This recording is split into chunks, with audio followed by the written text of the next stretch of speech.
ao vivo com o Silmar César Miller. Bom dia, Silmar. Bom dia, meu caro Otávio. Prazer estar de volta aqui pessoalmente, ao vivo e a cores. Vamos ver. Muito bom dia. Pois é, eu sou motorista oficial do Silmar. É verdade. Toda vez que o Silmar está aqui ao vivo, eu trouxe o Silmar. Aí ele vem vivendo comigo perigosamente. Mas não é perigosamente porque eu dirijo mal. É porque tem muito motorista ruim no cortar caminhos. E eu corto caminhos. Eu não uso nenhum recurso para ver onde é que está congestionado, porque eu sou que nem soldado no front de batalha. Eu vou olhando, dá para ir por aqui, não, dá para ir por ali, dá para ir por ali. Cada dia um caminho, né, Silmar? Cada dia um caminho. Coisa que eu não sei fazer, oficialmente, em São Paulo. Então tá bom. Vamos lá. Como é que, antes de IPCA e novos reflexos aí da guerra Hamas-Israel, como caminham commodities agrícolas hoje? Bom, começando pelos mercados aqui, Tavinho, dólar operando com estabilidade nesse momento. Ontem tivemos um recuo, agora R$ 5,06 a cotação da moeda americana. Mercado de ações aqui com leve alta, 0,1%. O indicador aqui, Bovespa, a nossa B3. Petróleo voltando a cair. Teve aquele salto nos preços, aumentou mais de 4% quando estourou a guerra, na segunda-feira. Ontem já tivemos uma queda, hoje novamente. Mas, estranhamente, o petróleo vem absorvendo, pelo menos por enquanto, os efeitos da guerra caindo. 1,1%, $86,70 o barril. Isso porque a guerra, por enquanto, está restrita ali ao território israelense, não está havendo interferência, pelo menos assintosa, aberta, de países que eventualmente têm a ver com petróleo, por exemplo, o caso da Arábia Saudita, o Irã. Portanto, mercado calmo por enquanto.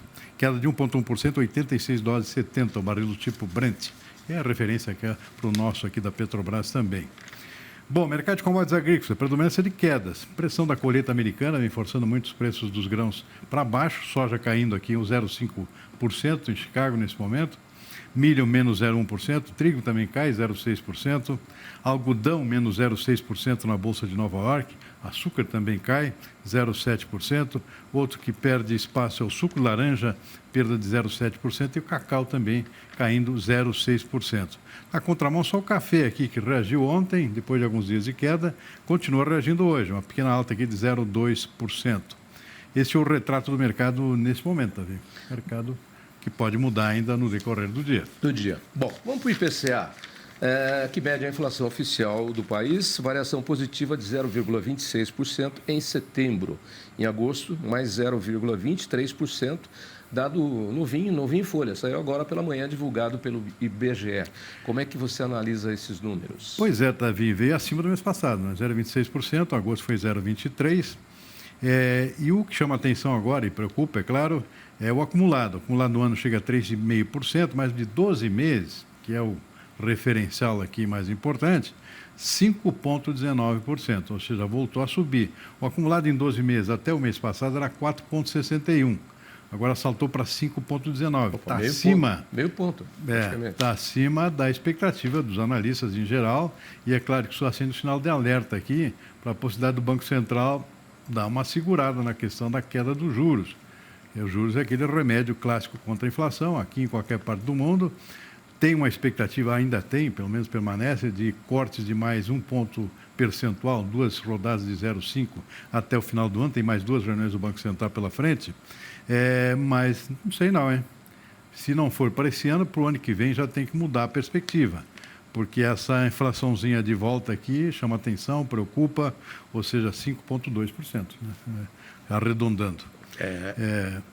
Então, bom, o que influenciou agora no mês de setembro, dado oficial divulgado hoje pelo IBGE, que é a inflação oficial, é o item transporte, né? O aumento de combustível, que está afetando aqui custo de transporte, que subiu 0,47%, habitação, pequeno aumento também de 0,07%, nada muito significativo, transporte realmente foi o vilão.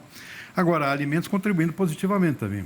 Fiz uma lista aqui do que caiu em termos de alimentos. Alimentos, uma queda de 0,7% no conjunto, 0,71%. Isso no varejo, né? Isso para o consumidor. Sim, isso é o consumidor.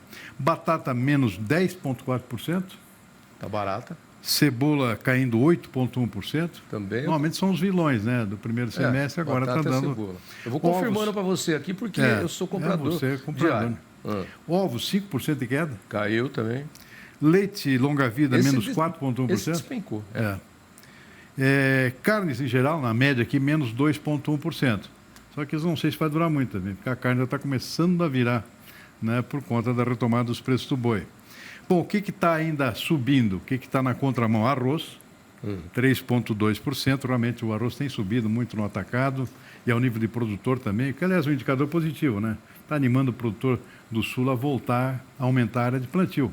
Ontem, inclusive, a CMA divulgou um primeiro levantamento de intenções de plantio, mostrando que o produtor de arroz vai aumentar em 5,1% a área na nova safra. Então, tem a ver com isso aqui. O preço melhorou, o pessoal se anima, planta e depois estabiliza o preço mais tarde. E o tomate voltou a subir, está vindo 2,9%. Esses foram os destaques. Perdão, sim, voltou a subir. Sim, sim. Na contramão dos demais produtos que tiveram majoritariamente aqui uma queda nesse mês de setembro. Então, para o consumidor, pelo menos, tem notícia boa, né, também? Tomate está caro. Às vezes está mais fácil, melhor comprar verdade, tomate tem pelado. notado isso aí. Está caro o tomate. Às vezes é melhor... Consumo muito tomate, compro muito tomate, sempre muito, eu estou achando caro. Está caro. Vem cá, você falou aí de uma possível, mais duas baixas na taxa Selic aí, de juros, mas... o presidente do Banco Central, você comentava comigo, hoje de manhã já alertou que, quer dizer, ele ganhou, na verdade, uma arma a favor dele, porque tem muita pressão do governo por parte do presidente Lula para baixar juros, né? E com a guerra, essa foi a declaração dele. Com guerra, esse é o novo fator aqui, né? Guerra não é época de baixar juros. Exatamente. Então, já tinha o efeito da guerra da Ucrânia, né? Tinha dado uma acalmada lá, mas teve os seus efeitos. Ainda tem os seus efeitos, como os bloqueios lá por parte das forças russas que estão impedindo as exportações normais da Ucrânia, que é grande exportadora de trigo e também de milho e óleos vegetais. São produtos que, de vez em quando, tem uma alavancagem aqui em termos de preço por conta desses bloqueios. Ou seja, é menos produto chegando ao mercado. E agora tem a questão da nova guerra, né? Uma guerra, efetivamente é uma guerra agora. Não é uma revolução interna, não. Apesar de ser um país contra um grupo armado, né? Que é o Grupo Hamas, dentro do próprio país. Porque isso implica aí o impossível envolvimento de países vizinhos. Países árabes, que são grandes produtores de petróleo. Por exemplo, o caso da Arábia Saudita, é o caso do Irã, por exemplo, que já tem, de certa forma, indiretamente já está interferindo na guerra via grupos armados que ele apoia, né? Então, isso acende um sinal de alerta aqui com a possibilidade de volta de uma inflação via combustível. O petróleo está dando uma trégua por enquanto, mas a gente já viu o sinal na segunda-feira com uma alta de 4%. Isso pode voltar. Se vai envolver alguns países que são grandes exportadores de petróleo, certamente o petróleo vai ser o grande vilão decorrente dessa situação de guerra. E o petróleo, para dar um salto para cima rápido, ele é 1, 2, 3, não é? 1, 2, 3. Toda vez em guerra a gente percebe isso, né? Sem dúvida nenhuma. E isso, é claro, tem efeito no transporte e, consequentemente, tem efeito no custo de qualquer produto que é transportado, né? Com o uso desse tipo de combustível. Isso inclui também caminhões, provavelmente, são diesel, né? São derivados do petróleo também. Então, esse fator novo aqui acende um alerta realmente. O presidente do Banco Central chegou a mencionar essa questão numa palestra ontem. Agora, em princípio, ele está deixando o efeito disso para o ano que vem. Mas como não se sabe ainda qual é a consequência e o desdobramento dessa guerra que está acontecendo neste momento, esse efeito pode ser antecipado, né, eventualmente, e com suspensão dessa queda nas taxas de juros. Para o Brasil, isso não é nada bom. Essa queda, pelo que eu estou vendo e no meu entender e com o que a gente acompanhou aí em guerras, eu acho que ela não vai terminar tão cedo, não, porque está tendo muita polarização, né? São vídeos que as pessoas estão enviando, eu recebo, estava até mostrando para o Silmar, já começam... A Palestina é um país, é uma nação reconhecida por alguns e não por outros, assim como a própria Coreia do Norte, que é uma ditadura. Tem gente que reconhece a Coreia do Norte. Então, quem reconhece, bota a embaixada. O Brasil, que sempre foi um país muito neutro nesse negócio, a embaixada da Palestina está sendo construída lá em Brasília, como existe a embaixada da Arábia Saudita, dos Estados Unidos, etc, etc. E já tem gente que fica fazendo vídeo aí, misturando, criando polêmica e inflamando aquilo que já está pegando fogo, né? Com questões aí que não tem que entrar. Aí tem gente que fala que lá os militares defendem o povo.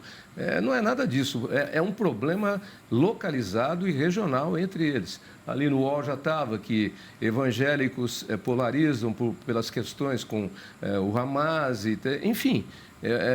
O conflito é local, mas ele pode ter uma consequência grande por conta dessas polarizações e dessas pessoas que ficam inflamando aí, de um jeito ou de outro, as coisas, né? Nós temos muitos amigos, tanto judeus, israelenses, como amigos árabes e muçulmanos. Fazemos negócios com todos eles. E, nesse momento, é um perigo quando alguém começa a olhar para alguém e botar um rótulo, botar uma tarja na pessoa.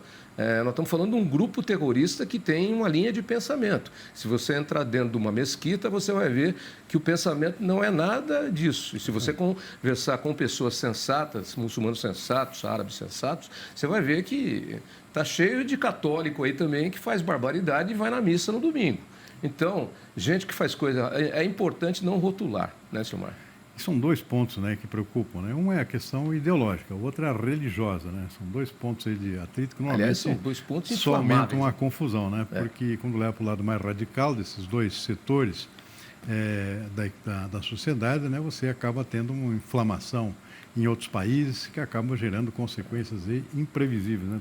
Vamos botar os pingos nos is. Uma coisa é uma coisa, outra coisa é outra coisa. E tem uma terceira coisa, que é uma outra coisa ainda, né?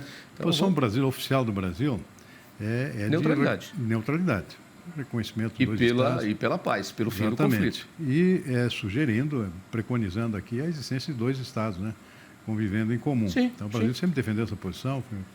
O Brasil é um dos responsáveis pela criação do Estado de Israel, inclusive, através depois da Segunda Guerra Mundial, aquele pedaço de terra lá, que é onde é localizado Israel hoje, foi criado quando o embaixador Oswaldo Aranha, do Brasil, era o presidente da ONU, e por iniciativa... exatamente. Presidente da Assembleia Geral da ONU, exatamente. Assembleia Geral da ONU. E, realmente, o Brasil é responsável aí por essa criação do Estado de Israel, presidiu a sessão que definiu o Estado de Israel. Agora, você me dizia uma coisa... Aí a gente começa a voltar a guerras passadas.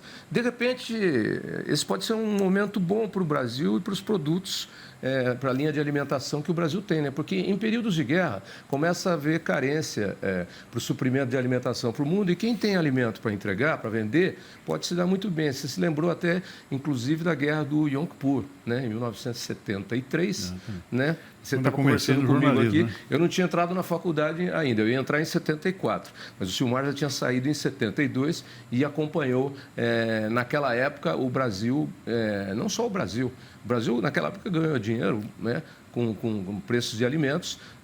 A gente vê nações que têm alimentos sempre ganhando muito dinheiro em épocas de guerra. Isso é um fato. O petróleo era muito barato naquela época, né? Quando eclodiu a guerra do Yom Kippur, os preços do petróleo deram um salto extraordinário. E coincidiu também, mais ou menos naquela época, lá, uma seca histórica na Rússia, por exemplo, que fez explodir também os preços do trigo e de outros alimentos, né? Coincidiu também com seca prejudicando a safra de soja nos Estados Unidos, que naquela época era praticamente o único grande exportador de soja, né? O maior produtor e único exportador. E isso fez com que os preços da soja... Eu me lembro que eu estava começando no jornalismo, né? Os preços da soja saltaram lá em torno de $4 o bushel na Bolsa de Chicago, né? Que é a medida lá de referência para a soja, a cerca de $15 naquela época. Foi um salto extraordinário, uma multiplicação dos preços. A gente ficou rica naquela época, mas foi aí que o Brasil começou a despertar para a soja. O Brasil não tinha praticamente produção de soja nessa época, e aí a pessoa chamou atenção com os preços da soja se multiplicando dessa forma. Por que não vamos plantar soja aqui no Brasil também? E começou exatamente no Rio Grande do Sul, de onde eu sou. O plantio começou aos poucos lá porque o preço era muito atrativo, né? E aí a história que nós conhecemos hoje, o Brasil líder na produção e na exportação de soja, superou os Estados Unidos, tudo começou nessa época, né? 73. Você vê que são fatores que mudam a geopolítica, faz com que algumas coisas aconteçam e sejam aceleradas, né? Por exemplo, a pandemia do Covid trouxe um processo que já estava lento de adaptação do sistema online, né, de tudo online, simplesmente acelerou. Eu me lembro que da noite para o dia nós ficamos sem nenhum convidado aqui no estúdio, sem nenhum. E, de repente, em 2 semanas, a gente está fazendo aos trancos e barrancos pela internet. No começo, muito difícil e tal. Hoje, praticamente, é tudo via internet. Ninguém vai sair lá de Porto Alegre para vir aqui no programa se você tem uma conexão boa, a não ser que tenha um negócio para fazer em São Paulo, aí aproveita para vir aqui dar uma entrevista e tomar um cafezinho. Mas é assim, né, Silmar? Uma revolução, né? A revolução. Esses casos que provocam consequências, né? Há males, provocam mudança. são coisas ruins. A Covid foi uma coisa ruim. As guerras são coisas muito ruins. Mas, às vezes, elas provocam mudanças de comportamento e na economia e de tecnologia que caminham muito rápido. Sem dúvida nenhuma. Tá bom? São mudanças. Bom ter você com a gente aqui ao vivo hoje. Igualmente, Tavinho. Obrigado, hein? Siga lá na sua missão agora, que você continua. Depois, se quiser carona de volta, a gente volta ótimo. prosando. Combinamos. Prosando, parlando. Parlando um pouquinho.